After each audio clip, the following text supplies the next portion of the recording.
the Hedgehog. I actually have a bit of an interesting history with this one. This was one of the last Sonic games released on GameCube, basically the last outside of Sonic Riders. And like all the GameCube Sonic games, my family had it as I was growing up. This was also the first Sonic game without E rating, instead being E10+, though considering I was allowed to play the fully teen-rated Melee, my parents were fine with me playing it. I don't know if they realized this game had actual swear words in it, but considering I'd already gotten in trouble for saying damn in kindergarten, maybe they just figured I was already damned to hell. But whatever the reason, I played this a fair bit growing up, and I actually have memories of those play sessions. And not just the main story mode, but the multiplayer versus mode in particular. Yeah, my brother and I actually played this game's battle mode, one of the few games we actually did that in. I don't think we even played Smash Bros. Together, but we sure did Shadow the Hedgehog. I know it might sound silly, but I genuinely look back fondly on those memories, and they hold a special place in my heart. Shame most people fucking hate this game.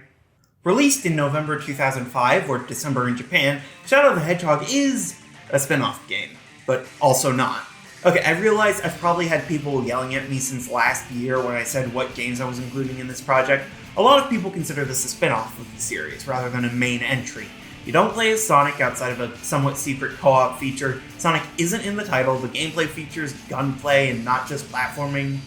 But also, there's really no way to define what makes a spin-off in the franchise versus a main entry that will satisfy everyone. Are Sonic Advance and Rush spin-offs or main series? Wikipedia says Shadow the Hedgehog is a spin-off, but all the handheld entries are main series. Look, we all have to make a somewhat arbitrary call here, and for my money, Shadow the Hedgehog is main series, if only because it directly follows on from Heroes, and nowadays it's represented in Sonic Generations. Or at least its remake side mode. But please, do tell me in the comments how I'm an idiot for having this perspective. I would just hate to have more engagement on this video. This game was developed by Sonic Team, Sega Studios USA. Corporate renames. We've got a ton of returning names on the staff, including Takashi Iizuka as director and designer, Yuji Naka as producer, Kazuyuki Hoshino as art director, Jun Sano as sound director, and even the returning Runaware engine, according to Wikipedia. Sadly not returning were the voice cast from previous games, as now all the characters are voiced by their voice actors from the Sonic X anime, at least in the US. In Japan, the show already used the VAs from the original games. The replacement was apparently just to keep the actors consistent across the franchise, though it may also be because the actor for Eggman's Next Adventure, Dean Bristow, passed away in January of 2005. Other than the crew behind the game, there's not actually all that much to say about the game's development. They were aiming for a more adult, mature audience, hence the guns and swearing. Jason Griffith apparently said fuck a lot for a version of the script that didn't make the cut. The game was originally supposed to be rated T before E10 Plus was invented. Whatever, who wants a history lesson on this game anyways? We're interested in the game itself, that's what really matters. Though I am curious if those fuck recordings still exist. The game released on PS2, the original Xbox, and of course GameCube, and the response was unanimous from critics and fans alike. Okay, that's complete bullshit, the response was all over the place. Nintendo Power gave it an 8 out of 10, EGM's review crew gave it an average of 5 and a 6, Game Informer gave it a 4, allegedly, Metacritic is bad with some citations. Even the fan base is divided on it. Plenty of fans will put it up there as one of, if not the worst game in the whole series, but it has also gained a decent amount of respect over the past couple decades, if only through the sheer unstoppable force of nostalgia. It's difficult to quantify in the same way we can the critical consensus, but I'd suggest looking at any of the reactions to Shadow Generations, both the initial reveal and, from your position in the future of 2025, the actual game. Though, given I am writing this from the past, maybe everyone decided to hate Shadow Generations, who knows. The point is, this is a pretty divisive game, all things considered. A lot of people absolutely hate this game, but not everyone. There are people who will defend this game. Granted, a lot of them are basically children, and the rest were children when the game came out, but I mean, that includes me and the other people in their 20s. What I'm trying to say in a roundabout way is, I don't hate this game. At least, not as much as a lot of other people. I think it's okay. I don't think it's good, necessarily. There are a lot of issues in the game, and I'm going to talk about them here. In fact, longtime viewers of my channel don't exist, but if they did, they might remember I've technically made a review of this game already. But that was back in 2021, when I was still trying to figure out what I was doing with this channel. It really didn't touch on a lot of the game's issues, and it had just a god-awful thumbnail. Like, look at that shit. Can you even tell I added text to it? Genuinely, what was I thinking? Also, I hate listening to myself in this video. Point is, I'm going to do better this time. Hopefully, at the very least I can record it in more than one sitting. So, let's actually talk about how this game ended up, starting with the presentation. Well, the game certainly looks like Shadow the Hedgehog. I don't think the game looks bad. It's clearly put a lot of work into it, but it does look distinctly grimy and dirty. It does make a certain amount of sense. For one, a lot of the levels take place in locations that are, to one extent or another, destroyed. Destroyed cities, ruined temples. One of the levels is Prison Island after being blown up by Eggman. Even the Ark is mostly abandoned and crumbling at this point, apparently. However, there is another possible reason to take into account. It was released in 2005 and was trying to imitate other games of the era. This was the era of GTA, Call of Duty, and Battlefield. This game came out the same year as Resident Evil 4.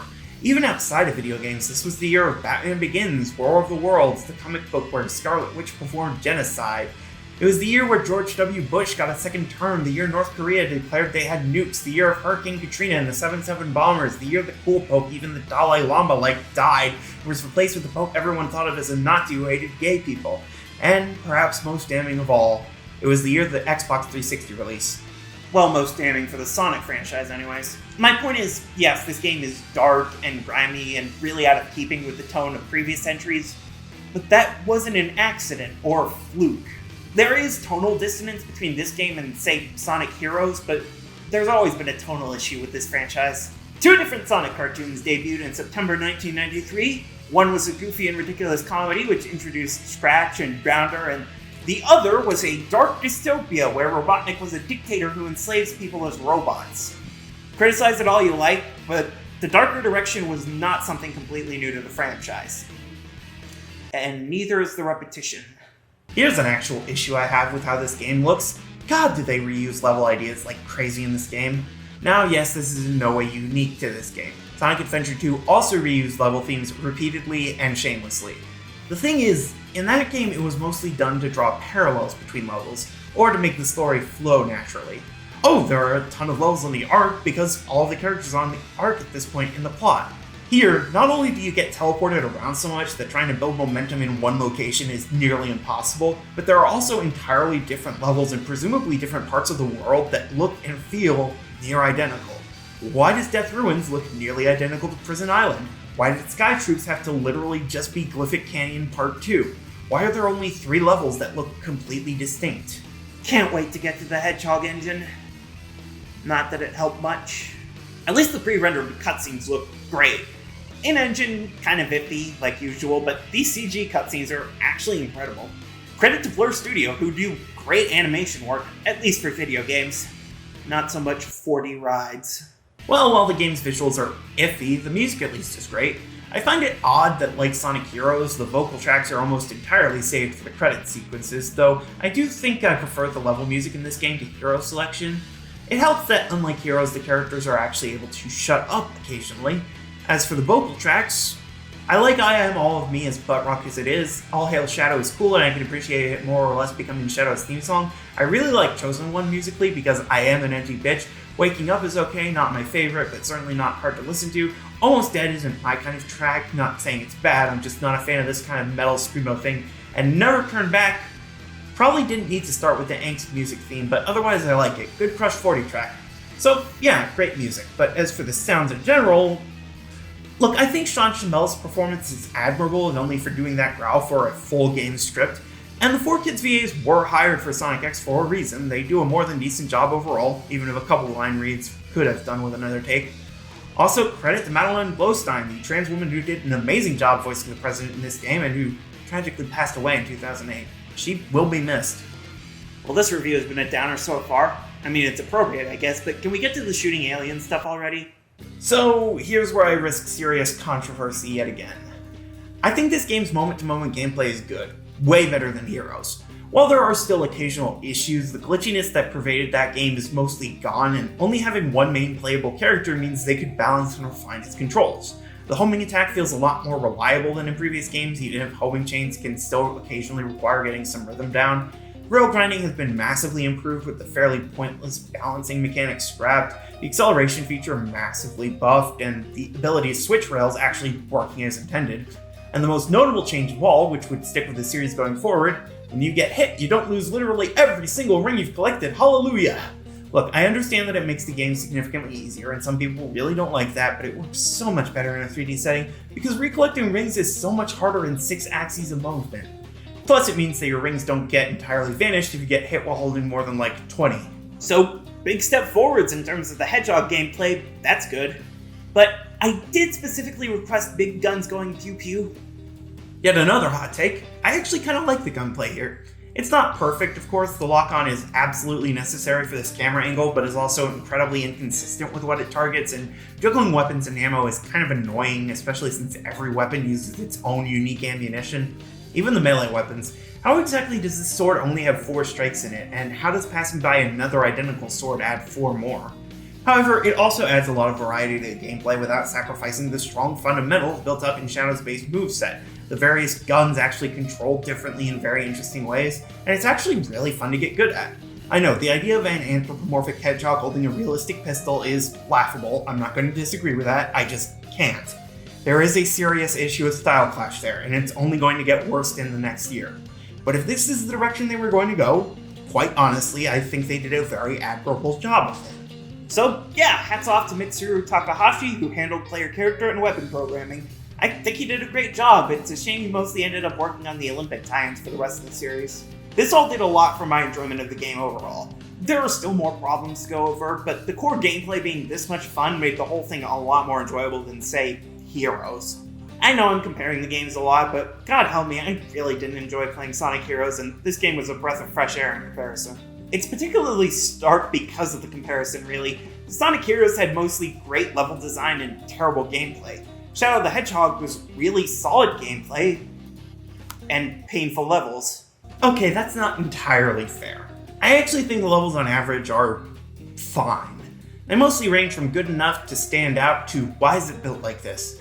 Westopolis is an okay introductory level, if not anything groundbreaking. Digital Circuit is cool, I like the cyberspace aesthetic, and neither missions are too arduous. Glyphic Canyon is alright, though I don't think the tornado is enough to make it memorable. Lethal Highway is more distinct looking than Westopolis at least, and it's one of the few times there's actually a smooth transition between 2 levels. Cryptic Castle is kind of annoying just because of the morality system we'll talk about in a bit, but I'm glad it's one of the few unique level themes. Prison Island is an odd mishmash of themes, with the prison cells, the jungle, and poison water. Circus Park is mostly memorable because... Where's that damn 4th Chaos Emerald? Yeah, and the shooting galleries aren't particularly well explained. Central City fucking sucks a lot, god I hate that level, worst in the game, easily. The Doom is a bit too maze-like for my liking, and I have no idea if it's a flashback, a hallucination, or just straight up time travel. Sky Troops again, why is this literally just Glyphic Canyon but in the air? Mad Matrix didn't need to be as labyrinthine as it was, but it's at least memorable. Death Ruins certainly is a jungle level. Anyone else getting lightheaded? The Ark, I like just flying around on the bird thing, shooting obstacles, and occasionally jumping to the ground for a briefer. Airfleet, the level where Shadow tries to kill the president directly, maybe, but I think this one has mostly been poisoned for me by memories of the Orange GameCube. Iron Jungle, we're going to talk about this level more when we get to the story, but in general it's just a kind of fun, kind of generic level. Space Gadget, I like the gravity switching gimmick even if it's occasionally finicky, and I love the throwback to Adventure 2 even if the race to the end is odd in conjunction with the neutral mission. Lost Impact, honestly I think this is the better of the flashback levels, I enjoy the rail shooter segments more than I probably should, and also it's where I learned that in co-op mode Maria Robotnik can throw a mean left hook. Just a handful more, deep breaths, you can do this.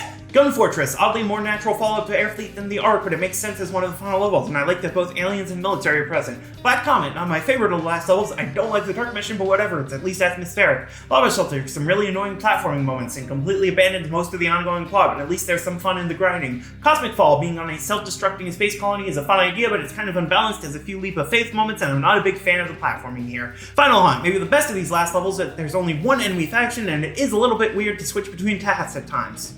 And then the final level, the last way, is just Final Hunt again, but with required chaos control and a time limit, and that's all the levels! So, you see what I mean with the levels being fine on average, right? Some are fairly fun, Space Gadget, the Ark, Digital Circuit. Some are just really bad. Lava Shelter, the Doom, Central City, oh god, Central City. But most of these levels are just kind of okay. They're not painful to play through, but they're also not particularly enjoyable. And, you know, that wouldn't necessarily be the worst thing. Yes, I prefer games with great levels to those with just okay levels, but combined with strong core gameplay, it would be more than acceptable. The problem isn't necessarily with the levels themselves, it's with the way you play through them. It's time to talk about the big one. This game has a moral choice system. That system sucks. I'm gonna start off with the positive here.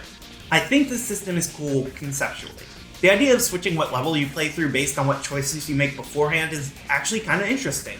There have been plenty of games with a choice system, but there really aren't any that change this drastically with your decisions. It feels like a very interesting experiment in game design.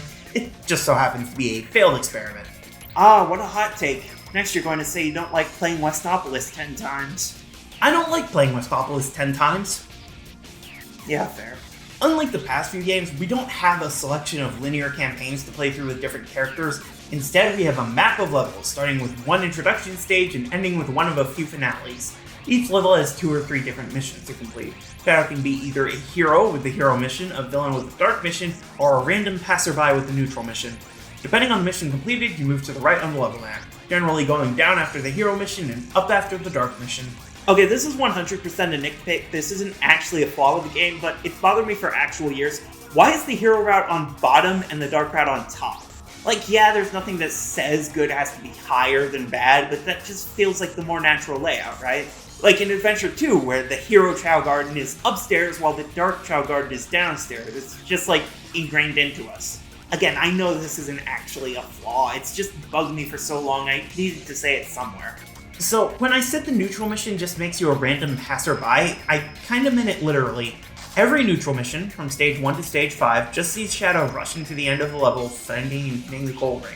You know, like most Sonic games. You know, that makes sense. If you don't get involved with the other characters, if you don't engage with the newer mechanics, you get the neutral route. That makes sense. And if you do that for the full game, Shadow thinks he's a robot and snaps Eggman's neck. Let's talk about this game's writing. Now, just off the bat here, I want to say that I don't have an issue with the game going for a darker, more mature tone. Frankly, I welcome it. Yes, sometimes the swearing can be a bit gratuitous, not every damn in hell necessarily fits with the dialogue as it's happening. But also, I'm the person who dropped the words fuck shit 5 sentences into a Mario Galaxy review, and all but one of my albums have an explicit warning because I just keep cursing. I don't mind that the game takes itself seriously, although I do think it's very funny at times. This is like taking candy from a baby, which is fine by me. Dude, this is the pure hero route. What the hell are you talking about? I'm just siding with whoever goes up against you. Motherfucker, is that really worth helping the clearly evil aliens? Woohoo! Now we're talking! Okay, so there might be some tonal issues. My biggest problem with the writing isn't the tone or the cheesy writing. It's, well, the same problem I have with the mission and morality system. We start off with Shadow on a hilltop overlooking his city and ignoring the obvious exposition newspaper that hits him in the leg. He contemplates the few memories he still has, namely of a little girl in a space station being shot by the military. Ah, that classic chestnut. Suddenly, a hell portal appears and disgorges the Black Arms, who are clearly aliens, but also I think there's like half a gram of misdirection that maybe they're actually demons. I don't know, they're mostly called black creatures instead of aliens, and the characters seem shocked by the reveal that they came from the comet, but also they're referred to as aliens in like the second cutscene in the game. I don't know, it's not well written. Then Shadow's approached by the leader of the Black Arms, Black Doom, and wow, they really didn't think this naming came through all the way. He tells Shadow that he needs to bring him all 7 Chaos Emeralds as promised, and then flies away. Shadow decides the only way he's going to learn about his past is finding the Chaos Emeralds. Somehow. I mean, he sticks with this theory even if he doesn't work with Black Doom at all, which means he isn't relying on the weird figure who knows his names and references them having a past together to learn who he is. I mean, I guess it's just an excuse to justify collecting the Chaos Emeralds, so whatever. And he skates off towards the city below, Westopolis. Hope you enjoyed that cutscene, because if you want the true ending, you need to watch it 10 times. Yes, much like the adventure games and Heroes, Shadow the Hedgehog has one final story after clearing specific requirements. However, since there aren't multiple campaigns here and not a special stage in sight, the way you unlock it is actually somewhat different. You have to get all 10 endings in the main game. That makes some sense, I guess. The whole morality system incentivizes replaying the game multiple times, and a single playthrough only being 6 levels makes each individual run decently short. Not insubstantial, the levels themselves are all fairly beefy, even just rushing toward the end, but it is quicker to do run through here than, say, going through a full campaign in a classic Sonic game or one of the teams in Heroes. The problem is, neither of those expected you to do them 10 different times. The closest we got was in Adventure 1 with its 6 different campaigns, but each of those campaigns plays entirely differently, and most pressingly, goes through different stages. Shadow the Hedgehog, meanwhile, you're always controlling the same character, and while later levels might not be as repetitive as playing all of Heroes 4 times, there's only one level to play through to start them all off, Westopolis. And Westopolis is not good enough to play through 10 times. And the mission system really doesn't help, at least for the starting level. Each mission in the game tasks you with doing something a little different. Maybe you need to destroy something in the level, maybe you need to reach an alternative goal, or maybe you just need to collect something hidden. However, the most common mission, the mission that appears a dozen times across the game and is both of the alternate missions in Westopolis, is destroying all of the enemies of one faction. This is not good mission design. It's basically the worst Team Chaotix missions from Heroes, but there it was only one or two of the missions. Yes, it makes some sense from a narrative perspective, like of course Sonic would want help taking out all the enemies destroying the world, but that doesn't make it good game design. Not helping things is that, in a lot of situations, you need to kill certain enemies just to progress, even if they aren't the enemies your companions want you to kill.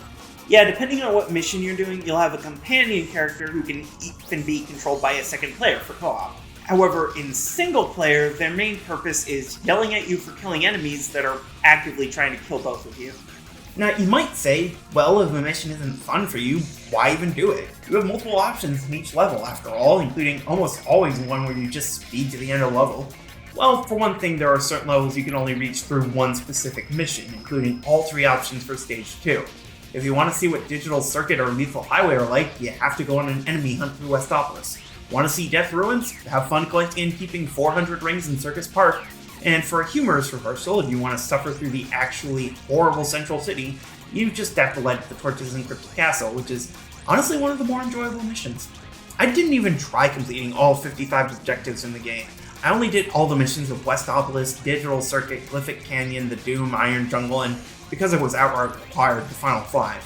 Still, all those diverse missions give a ton of different sequences to experience. There are 326 different playthroughs you can experience here, sorted into the game's library sequences. Yeah, every single arrangement of levels and bosses you can experience here has its own special name, number, and set of cutscenes. It's like there are 326 different stories in one game. Except there aren't, are there?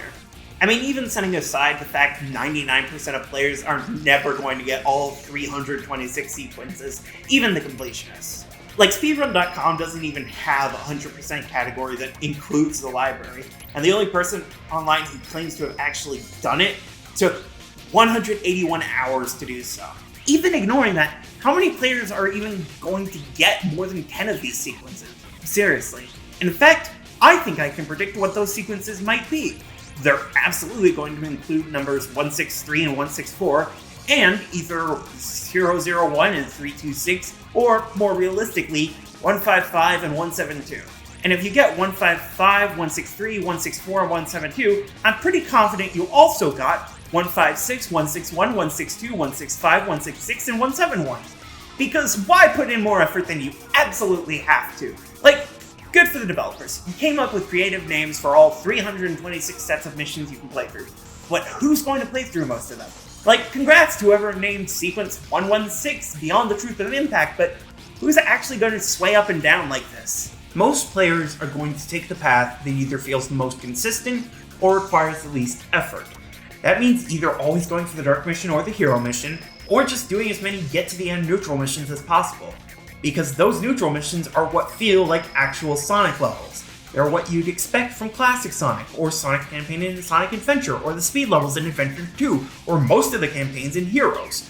But the game very clearly doesn't want you to do just the neutral missions, because if you do, you get a rambling mess of a story that doesn't make any sense, except you'll also get that regardless of which route you take.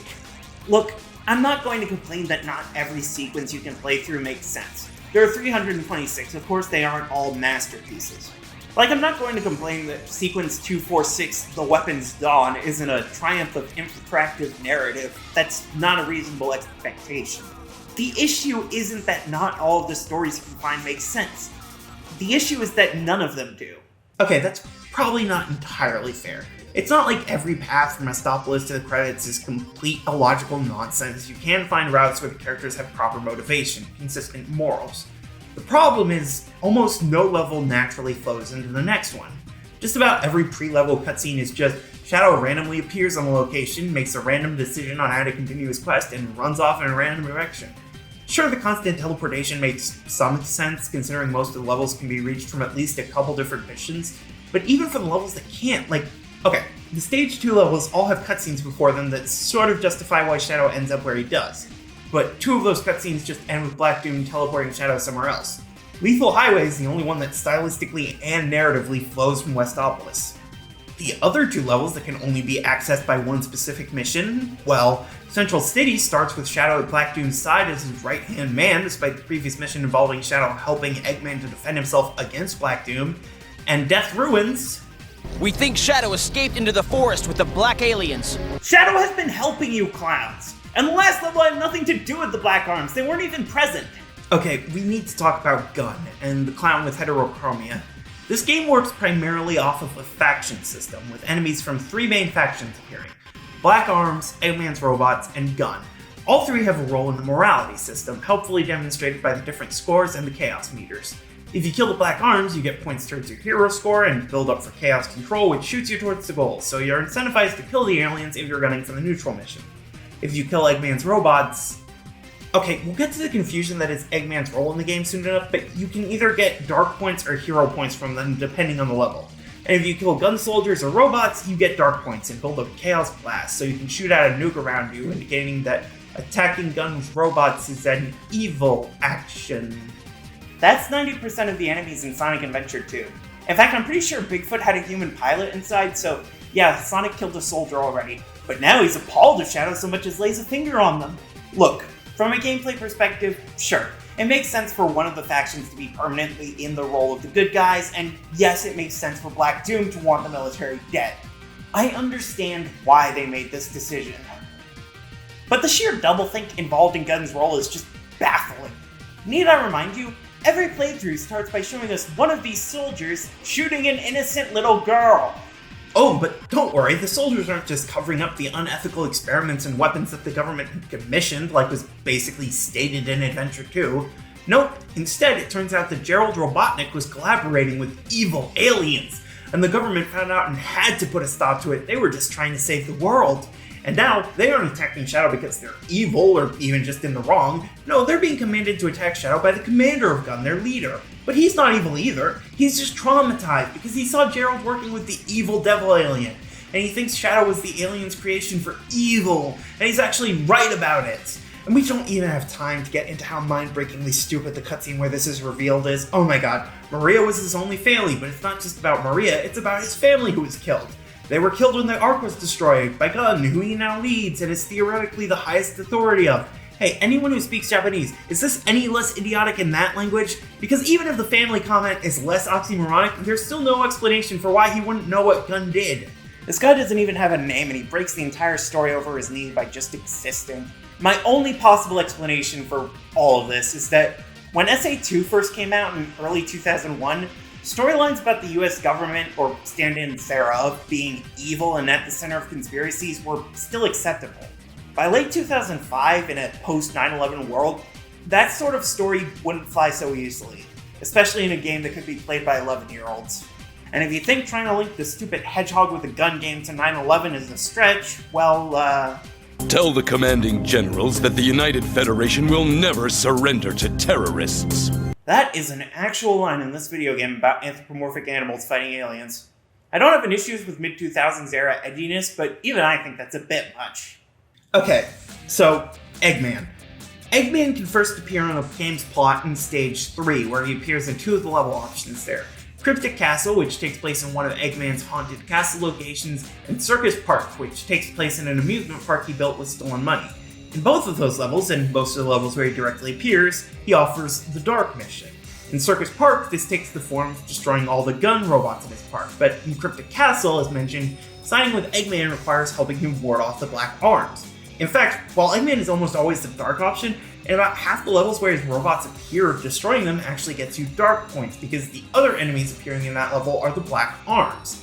I guess gameplay-wise, they wanted to give players access to both dark and hero points, except in several different levels, there's only one faction present anyways. Like the Doom, where because it's a flashback to the raid on the Ark, all the enemies are gun soldiers, so your only option for hero points is healing people with these life pods. Or Lava Shelter, where Eggman's robots are the only enemies you can find because it's his shelter. And let's not forget Final Haunt, which exclusively has black arms because it's aboard the Black Comet. Unlike the level Black Comet, where gun soldiers are just about everywhere because they needed something for Shadow to do on the Dark mission. Can you tell I'm not a big fan of this game's design? There is one, and only one level, where Eggman gives the hero mission. Sky Troops, where he instructs Shadow to destroy the Black Arms jewels and bring the floating ruins down. Otherwise, he's a purely malevolent force, as evidenced by him appearing as a boss fight 7 different times. Yes, despite Eggman's biggest role in the ongoing alien invasion plotline being his agreement that he'd rather the world not be destroyed, he not only has 3 different boss fights in the main levels, but he also serves as 4 of the game's 10 final boss fights. And let me tell you, this game's boss fights are not good. The gun boss fights, Heavy Dog and Blue Falcon, are basically the same fight, except Blue Falcon can fly and gives you a gun at the start that you don't have to pry off its body. Black Arms have Black Bull as a boss fight in 2 different levels, both fights just requiring Shadow to hit its eye a ton of times. And of course the Eggbreaker, that most infamous of bosses. You know what they say, the more the merrier. Lights up! The fight after Cryptic Castle is the most evenly balanced, the Mad Matrix version is obnoxiously hard to hit and has the most annoying spam line, and the Iron Jungle version can be cheesed within seconds by spamming one of the turrets. The real stars of the show are the 3 final bosses, Black Doom, the Egg Dealer, and the tag team duo of Sonic and Diathlon. How is the Slot Machine Egg Dealer fight the best of these options? And why do all 3 suck ass? Egg Dealer mostly relies on random luck, because you do pitiful chip damage with any actual hits, so you have to hit the buttons on it so it will attack itself. But apparently the chip damage was intended to be the main attack because that's also all you can really do to Diablon in Black Doom. Diablon is the absolute worst. You have to bait him into dropping his shield, he takes 100 hits, you don't really get any weaponry, so you have to do it all with the homing attack, and meanwhile Sonic is there and beyond giving you a boost via homing attack, he just gets in your way. Black Doom isn't much better, it's easier to tell when you're supposed to attack, and it's easier to get a hold of a gun, but he's still such a damage sponge, and you can only hit him a few times each cycle. Oh, and don't even get me started on the true final boss, Devil Doom, which is just so god-awful, I don't even know why it's here. You can't control your height, but you get nudged up and down by random debris. You can only hit him once before his weak point swaps places, so you're constantly having to move between his sides, and he can teleport if you get too close, but you also can't hit him at all if you're more than like a foot away from him. And of course, because you're super, you have to spend the whole fight trying to grab more rings and keep yourself going, otherwise you fail and have to start the whole fight over from the beginning. Oh, but hey, do remember to stick around in the fight for 8 full minutes, since that's the only way for Eggman to tell Shadow he isn't an android. Oh god, the fucking android plotline. Right, so, at the end of Team Dark's story in Sonic Heroes, Rouge and Omega discover a whole armada of robots built to resemble Shadow, and this makes Rouge paranoid and she wonders if maybe the Shadow she's been traveling with the whole game is actually just an android. So in this game, this plot point is revisited in like 2 levels. At the start of Iron Jungle, Shadow teleports in and sees a fleet of Shadow androids, and he hears Eggman giving them orders, and he suddenly wonders if that means he's an android too. At the end of that level, he gets a boss fight with Eggman, at the start of which Eggman says that he is an android, and that he's Eggman's creation. If you took the darker hero mission on Iron Jungle, this plot point is immediately dropped, although you can fight Eggman as the final boss in the next level, depending on what mission you do. If you end up in Lava Shelter, though, even if you didn't get there through Iron Jungle, Shadow concludes that he must be an android copy of the original Shadow the Hedgehog, who died and declares that he's going to kill Eggman, which in both of the Lava Shelter final cutscenes, he does. Again, this is the most neutral route you can end up on. If you play this game like it's an average Sonic game and just race to the end of each level, Shadow kills Eggman. He also kills Eggman if he rushes to the end of Black Comet, because I guess the developers just really wanted Shadow to kill Eggman in 3 of the game's endings. However, if you take a long time fighting Devil Doom, the chatter of the other characters will eventually reveal them getting re-paralyzed by nerve gas. Eggman then reveals he lied about Shadow being his creation, even though there's no way the final story continues on from Black Comet, Lava Shelter, or Cosmic Fall. Apparently, he rescued Shadow after Adventure 2 with one of his robots, but Shadow had lost his memory. So, in other words, the entire Shadow Android plotline amounted to a 2-game-long misdirect, an annoying enemy to fight in exactly 2 levels of this game, and 2 endings that never happened where Shadow kills Eggman. And that's all the story importance Heroes has ever had. Can you tell why everyone hated this game? I haven't even gotten into every single problem this game has, like the complete incomprehensibility of the 10 endings, or characters always just expecting Shadow to do what they say, Or how in the final story, every important cutscene is split into like 5 or 6 different scenes that have loading screens in between them. This game isn't the worst for loading in this series, but that doesn't make it good. This game is not great, it really isn't. If we're just looking at how many issues there are, trying to judge it objectively, it's almost certainly the worst we've seen yet. So, why don't I hate it as much as everyone else? Or as much as I hate Sonic Heroes? I mean, sure, there's nostalgia involved for me, but I also had nostalgia for Sonic Heroes, and for Mario Sunshine and Four Swords Adventures. I think the simple answer is, the core gameplay is good enough for me to overlook a lot of the game's issues. Like, most of the problems are completely ignorable if you try. And with my first 5 runs, sure, I was just going through all the levels and trying to reach the end, but by the last 5, I was messing around, finding interesting sequences, even trying to get A ranks. For anyone who's curious, in this playthrough I got 10 library sequences. 1, 22, 26, 46, 111, 163, 164, 215, 325, and 326. And I think a lot of those story sequences are actually pretty interesting, honestly. I don't begrudge anyone who says this is their least favorite game, I really don't. I absolutely understand why. But for me, it's not that bad, at least to play. Which I guess means we've finished up with this game. I said all I can really think to say about it, and that means I need to stop putting off the inevitable. The big one. The game people have been waiting for. Well, I guess I can't delay it forever. Ladies, gentlemen, comrades against the binary. I bought a PS3 for this game.